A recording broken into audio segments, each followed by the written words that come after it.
Umpisa na po natin ang talakayan. Nasa atin ng linya ang chairperson po ng Senate Committee on Ways and Means, Senator Sherwin Gatchalian. Si Senator Gatchalian po ay matagal ding naging chairman ng Senate Committee on Economic Affairs. Magandang umaga po sa inyo, Senator Gatchalian. Live po sa Zoom. Nasa Zoom natin si Senator Gatchalian. Good morning, sir. Morning, Nympha. Magandang umaga sa ating mga tagapakinig. Ayan, salamat po sa pagpapaunlak ulit ngayong Sunday. Sir, una muna, yung sa PhilHealth po, yung paglilipat ng pondo, in-explain ko na po how it happened, sir. Kayo ho ba sang-ayon dito sa paglilipat ng pondo o pag-impound po ng national government dito sa 89.9 billion pesos na bahagi ng surplus fund ng PhilHealth, sir? Ang tanong para sa akin, Nympha, mas magandang tanong, bakit nagkaroon ng surplus fund or fund balance? Para sa akin, yun ang pinaka-angkop na tanong dahil ang gobyerno nagbigay ng subsidiya sa PhilHealth para tugunan yung mga hindi pa na bibigyan ng healthcare or ng insurance ng mga kababayan natin. Ito yung mga tinatawag natin involuntary contribution or nasa informal sector. So, ang ibig sabihin nito, nagbigay ang gobyerno ng subsidiya sa PhilHealth para mabigyan pa yung mga hindi nabibigyan ng insurance. Pero kalahating taon na, mahigit kalahating taon na, hindi pa rin nila nabibigyan. Kaya ang lumalabas, dahil hindi mo nagastos yung pera, kukunin ulit yan ng national government. So, yan ang sa akin, bakit kaya gusto kong itanong to during the budget hearing, bakit mabagal yung paggastos sila ng pera? At kung tinignan ko, dahil nga dito sa issue ito, tinignan ko rin yung kanilang financial standing noong 2022, 2023, meron talagang sobra silang pera na hindi nagagastos, 2 years na. Kaya yun ang gusto kong i-bring up pagdating sa budget hearing ng Department of Health. Pero sir, doon po sa mismong paglilipat ng pondo, convinced ba kayo dun sa paliwanag na kailangan itong gamitin? Kasi sir, ang naging paliwanag hindi ho ba ni Secretary Recto, Ralph Recto, nung humarap sa inyo sa Committee on Finance ay dahil ito, kaysa naman ho natutulog dyan, yung palang pondo na nasa PhilHealth na sobra-sobra ay utang, ipinagbabayad na natin ng utang, so might as well use it, gamitin ho ng national government sa mga infrastructure projects na lilikha daw po ng trabaho and all. Convinced ho kayo dun sa paliwanag, sir? Nakita ko kasi yung memo ng Department of Finance at hindi naman niya ina-isolate ang PhilHealth sa lahat to ng GOCCs. So, naglabas siya ng memo sa mga GOCCs at sinabi niya kung meron kayong sobrang pera, gagamitin namin dahil alam naman natin kulang ang pera pagdating sa mga gastusin. At nakita ko rin kasi lumaki yung tinatawag natin unprogrammed funds. At dito sa unprogrammed funds, nakapaloob dito yung tulong natin sa mga frontline healthcare workers natin. So ibig sabihin kung walang pondo yung unprogrammed funds, hindi mabibigyan ng tulong yung mga frontline healthcare workers natin. Kaya imbes na umutang at papondohan itong unprogrammed funds, kinukuha nila yung mga sobra-sobrang pera ng mga GOCCs para pondohan itong unprogrammed funds. So hindi lang PhilHealth. Marami tayong GOCCs, tulad ng mga bangko like Land Bank, DBP, kasama na rin dito, let's say, mga iba pang mga GOCCs tulad ng National Electrification Authority, yung mga ganitong GOCC. So, lahat naman ay sakop nitong memo na ito. At PhilHealth ay isa lang dito sa mga GOCCs na ito. Sir, kasi po ang sinasabing problematic dito ay yun pong pagkuha sa pondo ng PhilHealth na samantalang nasa Universal Healthcare Law po na ang pondo niyan hindi dapat gawin for any other purpose but para lang po dapat sa pagpapalawak po ng mga benefit package ng PhilHealth at para po doon sa pagpapababa ng contribution ng members. Tama yun, Selly, nakasaad yun doon sa... Nympha, sorry. Parate akong Opo, nauna kasi siya sa akin pag Sabado. Okay lang po. Kasi yung Saturday, Sunday, kayong dalawa eh. Tama yun, na in case na may sobra, ginagamit to sa pagpapalawak ng benefit package o pagpapababa ng bayarin. Pero nakasulat rin doon sa GAA 2024 na kung may sobra ang GOCCs, kukunin muna ng national government para magamit sa mga bayarin rin. Mahalaga rin yung mga bayarin no? So at nakita naman natin na ang PhilHealth meron sapat at labis na rin na mga ng reserve fund. So ibig sabihin kahit na kunin itong sobrang pera sa PhilHealth, tama pa rin yung kanilang reserve funds. Pero yun nga, no, ang isa sa mga tanong, bakit sila nagkaroon ng sobra? No, dahil nga itong binigay na subsidiya ng gobyerno ng national government merong ano ito, merong purpose, merong direction ito na hindi nagawa ng PhilHealth management. Ayun, opo. So yung siguro yung legal question dito, sir, iiwan na lang po sa Supreme Court, ganun ho ba?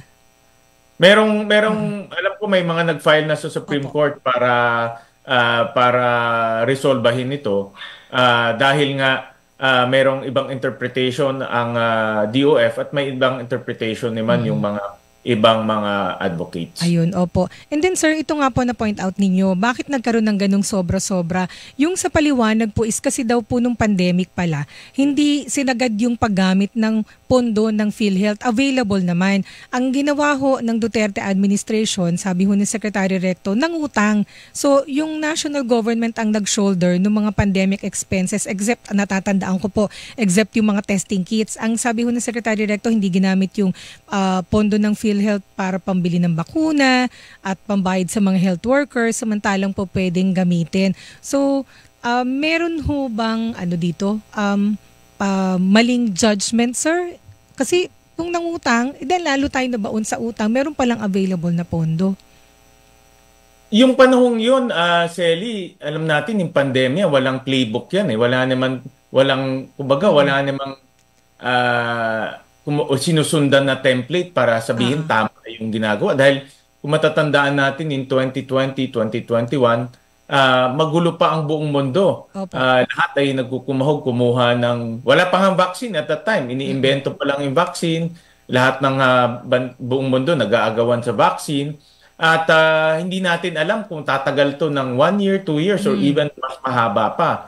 So, gumawa ng desisyon yung dating administration at judgment call nila na ipreserba ang PhilHealth para kung lumala ito, meron pa silang pondo at gamitin muna yung external funding. Dito na papasok yung pag-utang.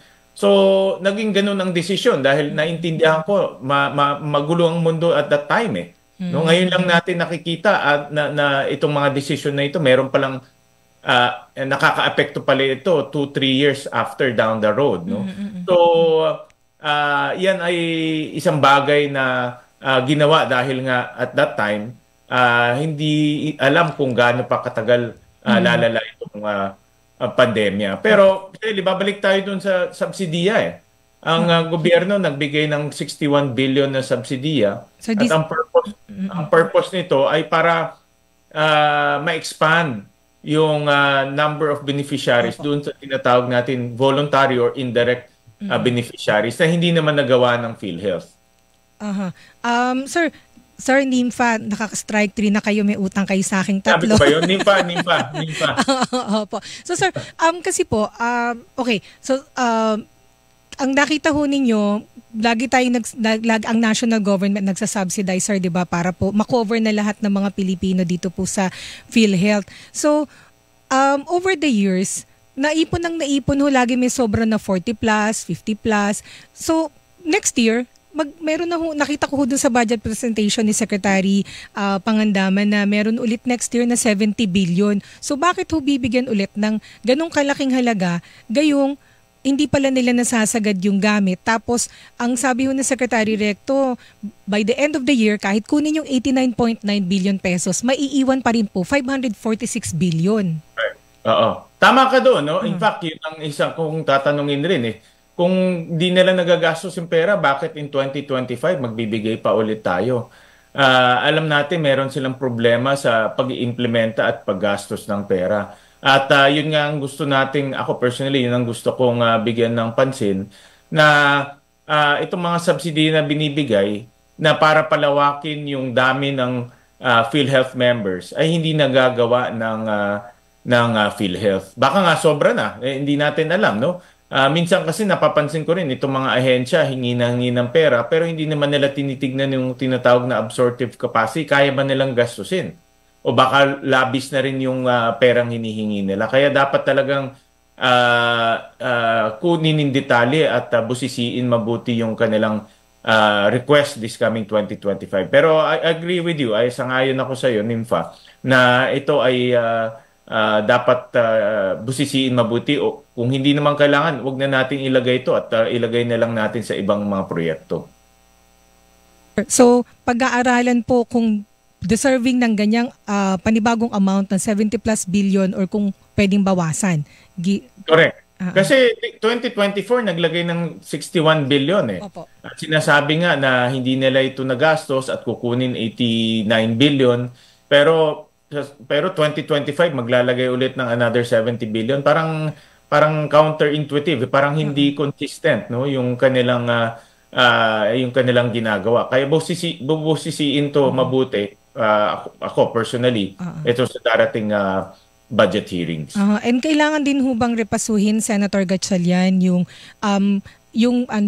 kung paano ho nila gamitin yung pondo, kung gaano kabilis. Sir, kasi alam ko, di ba sir, nung SONA may utos si Presidente, taasan po yung lawakan yung mga benefit package, ang ibinibida ho ng PhilHealth, tumaas na ng 30% nung early parang first quarter this year, tumaas na ng 30% yung mga benefit package at itataas daw ulit ng 30%. Still sobra pa rin yung pondo. So sir, meron pang angailangan na reviewin how they spend po their funds.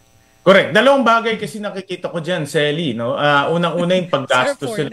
Nympha. Opo. Selly ng Selly.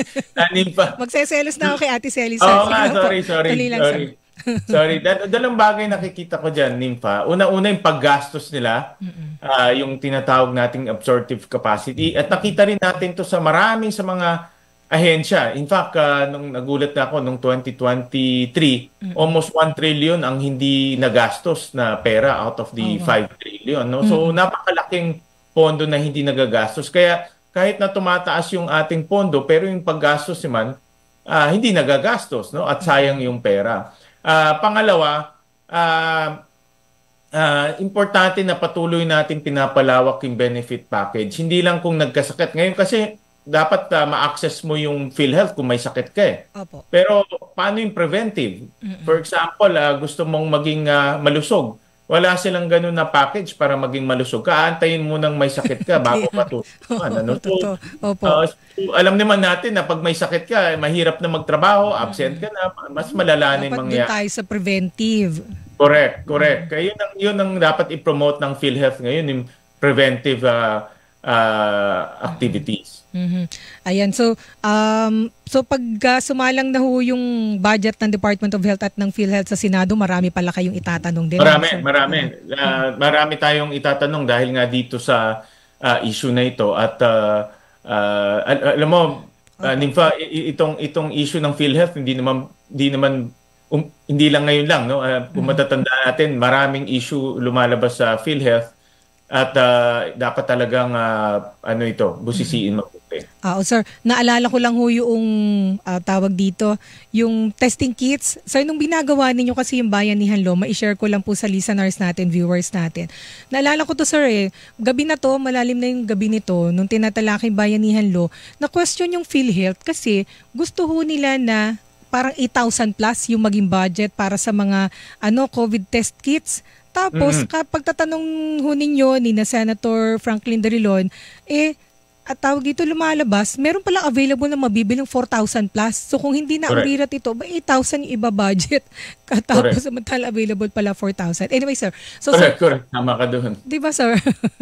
Anyway, so, sir, aabangan po natin yung pagdinig tungkol dyan. Ito, sir, Senator Gatchalian, yung tungkol po doon sa poverty threshold, kabilang kayo doon sa mga nag-react na, bakit 91 pesos and 22 centavos ang poverty threshold po na ginagamit ng NEDA o yung sukatan nila kung mahirap o hindi. At sa pagkain po, kung food poor ay 64 pesos. Ibig sabihin, pag may 64 pesos, okay na. Sapat na for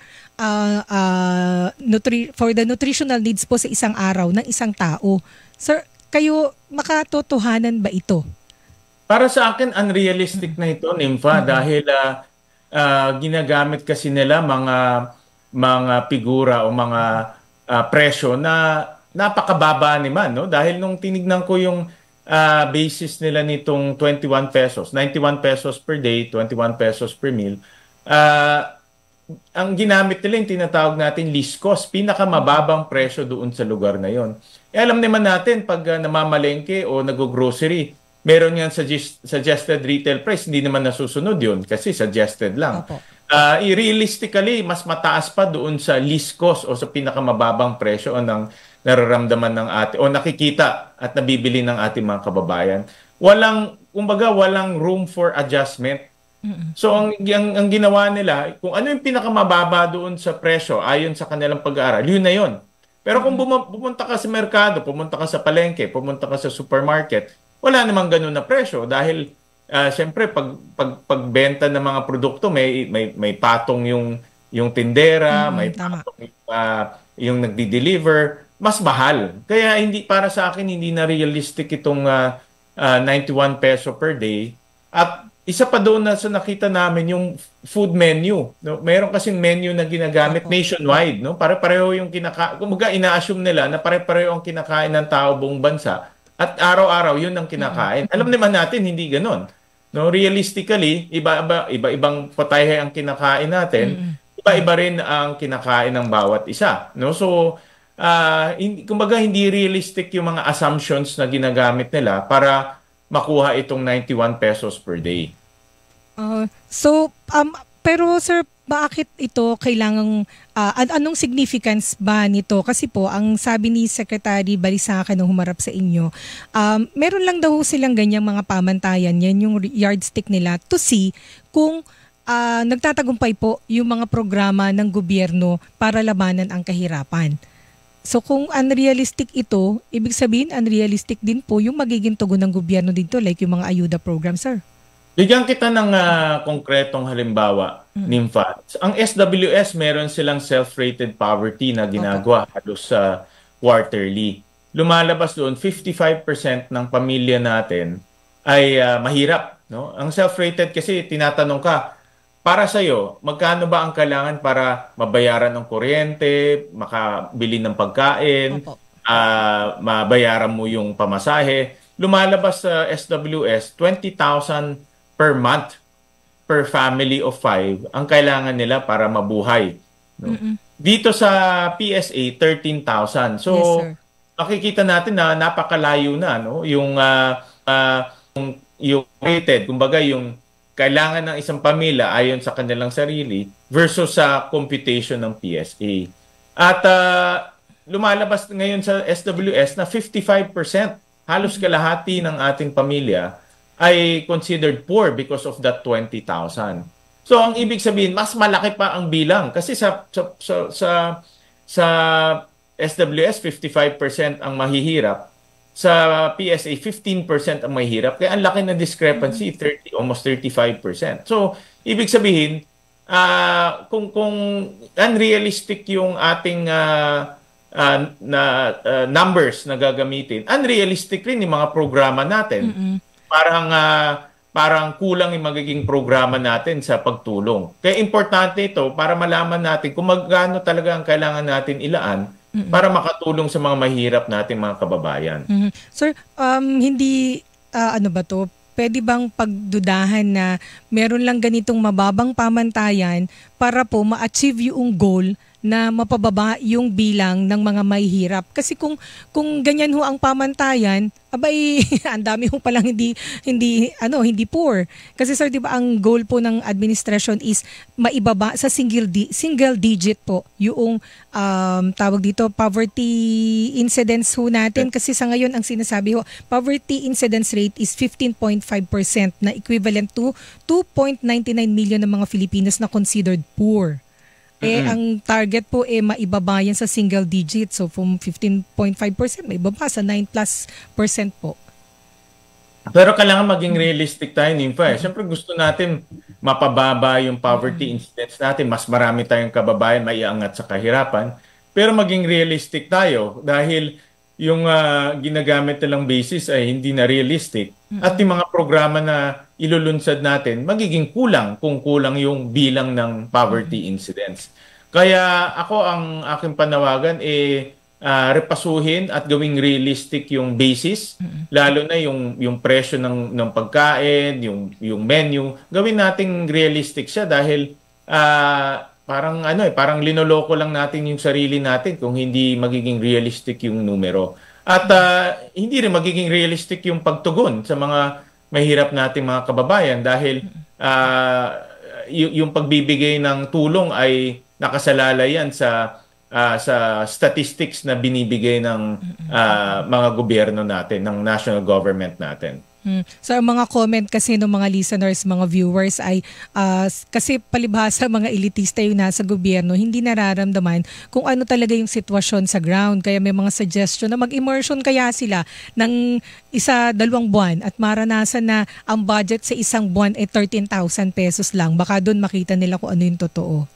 Kaya nga doon sa SWS, tinatanong yung mga pamilya, magkano ba ang kailangan mo para mabuhay ng kumbaga minimum, para mabuhay ka ng maayos at yung minimum na kailangan mo, at lumalabas mga 20,000. No? So yun ang kanilang kailangan para pangbayad ng kuryente, pagbayad ng tubig, pagbayad ng internet. Ngayon kasi hindi ka na pwedeng mabuhay kung walang internet. At magkaroon ng disenteng pagkain para sa pamilya mo. Kaya mas realistic 'yun dahil nanggagaling na sa tao kung magkano yung kailangan nila. Tsaka sir, kung ganyan ang pamantayan po ng gobyerno sa kung ano ang lagay po ng mga mahihirap, lalo makikipagmatigasan yung mga employer na magbigay ng dagdag na sweldo. Oo, tsaka ano yan maraming dugtong-dugtong na kasi yan pagdating sa sweldo, pagdating sa minimum wage, pagdating sa yung suporta ng gobyerno, dugtong-dugtong na kasi, kaya importante yung figura na yan, importante yung statistic na yan dahil marami na nagkadugtong dyan pagdating sa mga polisiya na ginagawa ng ating pamahalaan. So huling tanong na lang po, dito sa poverty threshold nila, threshold din po kung food poor o hindi, paano po ito magpa-factor in doon po sa inyong paghimay sa national budget? Kailangan ho ba bigyan muna kayo ng updated po? Kasi aminado naman nung Secretary Balisangka, luma na ito kailangan i-update. Kailangan ho ba magbigay sila ng updated bago ho ninyo aprubahan ang 2025 national budget? Naririnig ko sa kanilang mga interview na inaamin rin naman nila na updated o inaamin rin nila na mababa yung presyo. At habang dinideliberate namin tong budget, hingin namin yung kanilang realistic na mga figura para magamit natin to sa pagbabudget. Ang ginagamit kong word realistic kasi para sa akin hindi na makototohanan itong presyo na ginagamit nila at yung totoong yung totoong araw-araw na pamumuhay ng tao dapat ma-capture rin dito sa figura na ito dahil kagaya ng sinabi ko yung menu parang ina-assume natin araw-araw noodles, scrambled egg ang kinakain. Diba, realistically, hindi naman ganun ang kinakain. Even sa mga feeding program, hindi naman pare-pareho yung pinapakain sa bata. So, maging maayos naman at maging realistic yung kanilang paggagamit ng basis para sa poverty numbers natin. Ayan. With that, sir, maraming salamat po sa inyong mga paliwanag. Nimpa, maraming salamat, Nimpa. Pasensya na. Nagkakalito kasi pareho kayong Saturday, Sunday. Kaya okay lang po, love ko naman po si Ate Selly. Thank you, sir. Thank you. Ganda umaga. Good morning, sir. Si Sana... Walang